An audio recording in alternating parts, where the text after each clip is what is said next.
aggressive playstyle, great choice. And from the side of T1 bans here, I was looking at the Rakan for sure. Hylissang, they did a great segment on the desk talking about all the picks between these two supports. But for the last 12 games, Rakan has been permabanned versus the Mad Lions. They're not letting Hilly get his hands on it.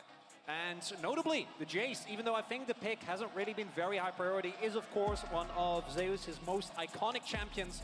Not gonna be taken here as well. And the Gragas ban is something that FAKER initially brought out in 2023, but was used by great efficiency by Niski. So do they care about Chasey's Kennen pick as well? That one has drawn a lot of bans. They're going to go for jungle instead. No Vi here for that point-and-click lockdown. Well, that Kennen, just by the way, 8 games played for Chasey.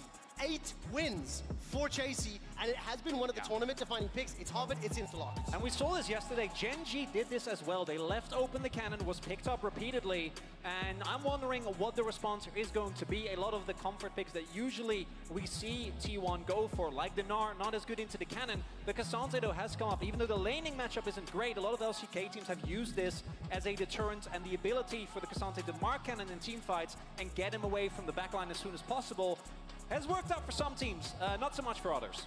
Yeah, the K'Sante, very popular in all regions. In fact, quite the versatile top laner up there. And the Aphelios for Gumayusi. Looks like this one is going to get locked in. Massive, massive pick for him as an individual. Huge, huge plays.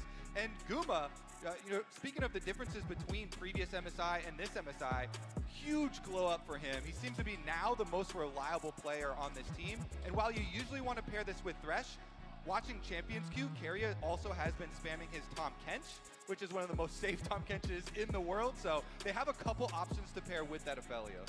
Particularly given that with the Annie, and especially if they log this in, Mad is playing extremely aggressive here. I think the power of a Kench can be very, very strong. Additionally, Carry is one of the most aggressive Kenches actually. If you haven't seen it yet, and you think Tahm Kench is boring, he will try to convince you otherwise. I mean, Carry and boring are not two words you'll ever hear in the same sentence. I will say this, Annie, obviously for it being somewhat of a flex pick, Niski has only played that game once. It was a victory. Hylissang does have 20+ games on that champion, so will be some flexibility in where they want to pop that down with the Lulu now being locked in. Very intrigued to see whether or not the Kazi champion pool is going to be banned. I think, Kobe, we were talking backstage about how Kazi into Guma might be one of the biggest mismatches as far as these two teams are concerned. Yeah, especially with the different focuses of these two teams, with Mad Lions having so much focus towards the top side of the map and having Hilly roam. We'll see if they actually get that in this first game of the series with the Blitzcrank banned out here, trying to ban away some of the playmakers here from him. Yeah, I also see that T1 also isn't sure yet where this Annie is going to go, so Mad does provide themselves with some flexibility here. But I am wondering, because if the Jinx does end up being picked up, we have seen the Aphelios play more and more aggressive into the Jinx matchup. Saw an example of that yesterday as well, and it will be the Ahri ban finally coming through here. So versus Owner here, to wrap up the jungle bans, he has played a lot of Viego compared to a lot of the European junglers, so maybe Viego, the Wukong's still up. A lot of options here still. I mean, a lot of Viego. 39 games out of the 250 on Viego, the second most played champion for Owner. Lissandra as well as Ahri with the final 2 bans. So with the Ahri being banned out, maybe assuming that Hylissang's going to be piloting that Annie in the bottom lane, Nautilus is locked in, so Nautilus mid for FAKER. Looking likely here. Wouldn't put it past T1 to go for some crazy shenanigans, but picking up the tech that G2 debuted, really high prioritization on that, as we saw in play-ins. I think the word debut strong for me. I think Doinby debuted it. Okay, I think G2's in recent times. Recently, and we get Xayah and Pyke, the professors in the building. Yes, yes, this is the one thing we wanted the most. Have some spicy support picks here. Hilly locks in his Pyke. That's the playmaker that we want. That's the roamer that Mad need to get excited about. And T1, they're going all in on Guma here. This is a full-on, particularly if this gets locked in, composition that is centered around keeping him safe and making sure that he can carry the team fight. Good luck with that one, because this Pyke is now going to be okay, very quickly. 37 professional games for Hylissang on Pyke, 70% win ratio. incredibly impactful. Kobe, let's zoom out. Tell me what you see from these comps and how they want to win. I mean, just as you're talking about, all the focus being on Guma here and this Aphelios, and he's going to be what wins you the team fights, but they lock in the Kazakhs, the recently buffed up assassin jungler here for Owner. So super excited to see him. Whenever you have a meta and there's so many of these playmaking mid laners, you have to think they're going to start throwing in these carry junglers, and the balance team was so kind to buff up the Kazakhs and the Nidalee just in time to pair with all these Gragas, Nautilus, Cassante mid players. So now we get to see Faker and Owner. Faker and Owner, baby, Nautilus Kazakhs. And it's really important here for T1 that Guma stays on parity, because I do think the composition can struggle. If that 80 carry falls behind, they will be lacking damage. For Mad, it's kind of the opposite. They have damage in spades, but if they can't actually get to Guma, or they fall too far behind early, they can really struggle against all the CC that T1 has. I mean, that's what we really need to see, because coming into this match, in terms of how Mad Lions have played domestically, it has been very focused around that top half of the map. Alyoya has got the highest jungle proximity around his mid lane of any remaining jungler. We know he likes to set Chasey up. First pick Kennen means it's going to be an interesting start to this game, as well as Alyoya playing that Lee Sin. So London, ladies and gentlemen, everybody else, let's get into map 1. Summoner's Rift of this best of 5. Winner advances to face Gen G. And the loser will drop down to the lower bracket. Straight out of the gate, Kobe Mad Lions are making a mad dash to the bottom lane. And the against Gen G as well. And additionally, I'm looking towards the jungle because Kazakhs in particular... With 3 people when the Lee Sin came through to zone them off. Now Niski under attack. He's got the flash available, will be using it, gets the stun below 100. First blood goes to Mad Lions. Another disintegrate connects. Owner's waiting for the cooldowns. He's got the taste of fear. Down to 200. Alyoya goes away. Across the board. So as we take a look again at this, Chroniclo was such a great call out. Owner assuming the flash went over the wall. And they don't have vision, right? So the moment that Niski flashes here, Owner, having already used his leap, he thinks that he flashed over the wall. So this play from Niski is what wins them the 2v2 and picks up an early double for Alyoya. And in a carry versus carry jungle matchup, particularly when you're Lee, getting an XP lead over Kazakhs and pick... Bottom pressure. Owner here is looking to steal it, though.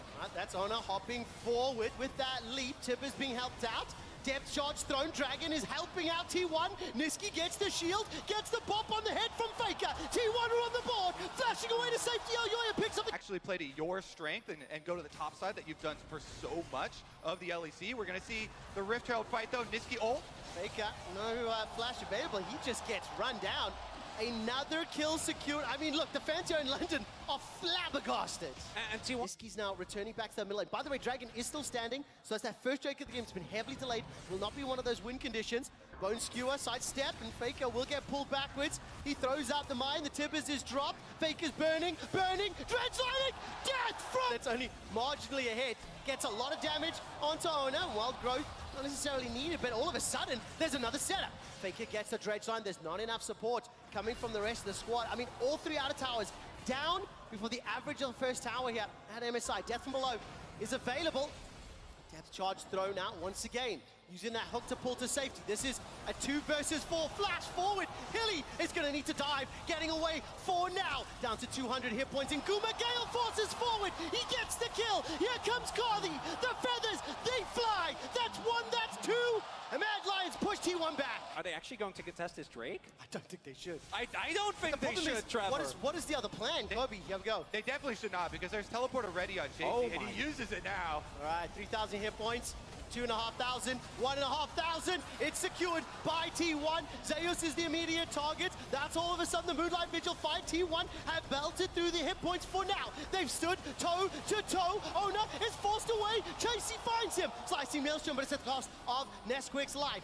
4 members of T1 going backward. They get the hook onto the little hamster. And the death charge onto Causey. How the hell are T1 doing it? They managed to win the fight. Down 7,000 gold. Alyoya is running for his life because he's trying to find time. Trying to find the feathers. He's rooted up Faker. He needs one more, but he simply can't do it. Guma's the next target. Feather storm out. Causey wants to close it out with the help of Alyoya. Somehow, Mad Lions bring it back from the jaws of teamfight defeat, only for T1 to shut them right down. This fight has gone on so long that Niski's been able to respawn and teleport back in. All of a sudden, Niski, can he catch Faker? Looking for the incinerate, the disintegrate, but Faker's too. Tonki turns it around again. Zeus the next target. Depth charge again. Faker finally down. Niski running for his life, but it's T1. It's T1. This is madness! All the shutdowns here going over. T1. With a bit of luck, we can actually watch this replay. I mean, Kobe, how did it go so wrong for Mad Lions? All right, so initially, T1 is going to win the smite fight here. Q plus smite on Kha'Zix, really big burst damage, so he easily gets that. And then it's the big chase here. Elyoya in onto Zeus, but he dashes away, as well as the polymorph following it up. Chasey goes in, he finishes off the Kha'Zix, then he's in the pit, and Faker hits him with the hook.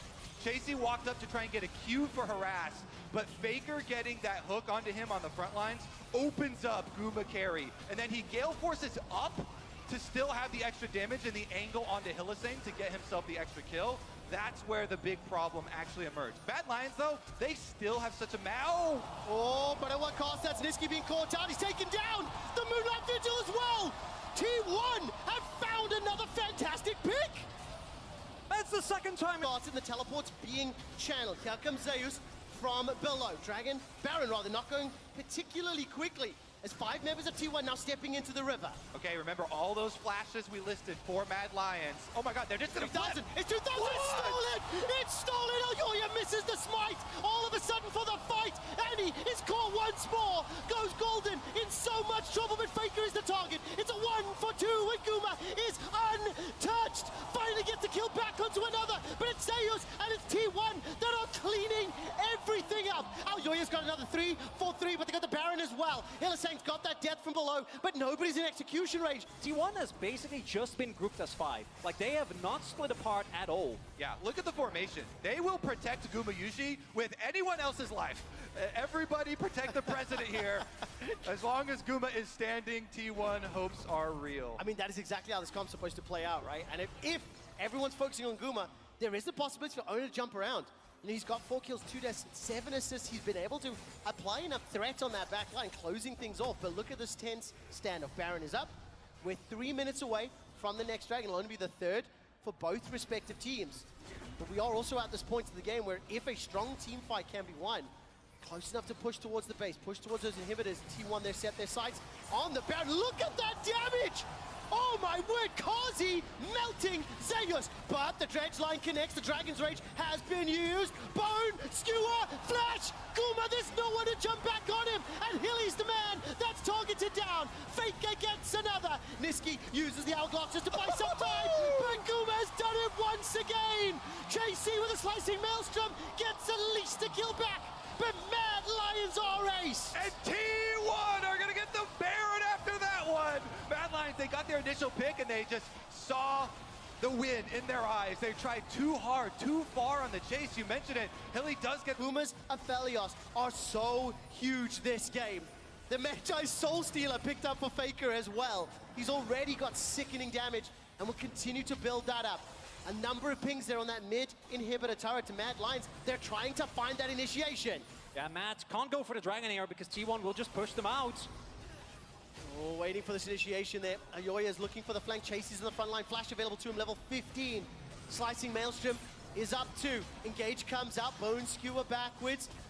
Guma and the rest of T1 stepping onto the river. We've got this defensive flank, Kobe. No one's pulled the trigger just yet. Faker not going to find the dredge line this time. Elyoya's looking for an angle to get behind on Guma. They can't get it, so they pull Faker. Not the man that you wanted. Dredge line will connect. Kazi's pushed backwards. Moonlight Vigil gets him. He had Flash. He had Ghost. He had Featherstorm. And none of it absolutely mattered.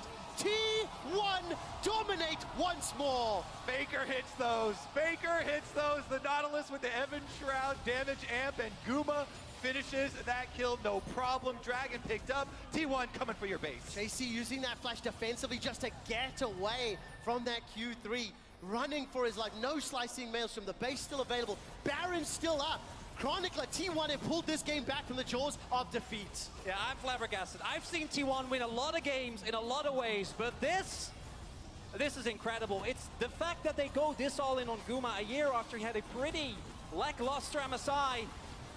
Oh man, and you know what? Between then and now, things could not look different.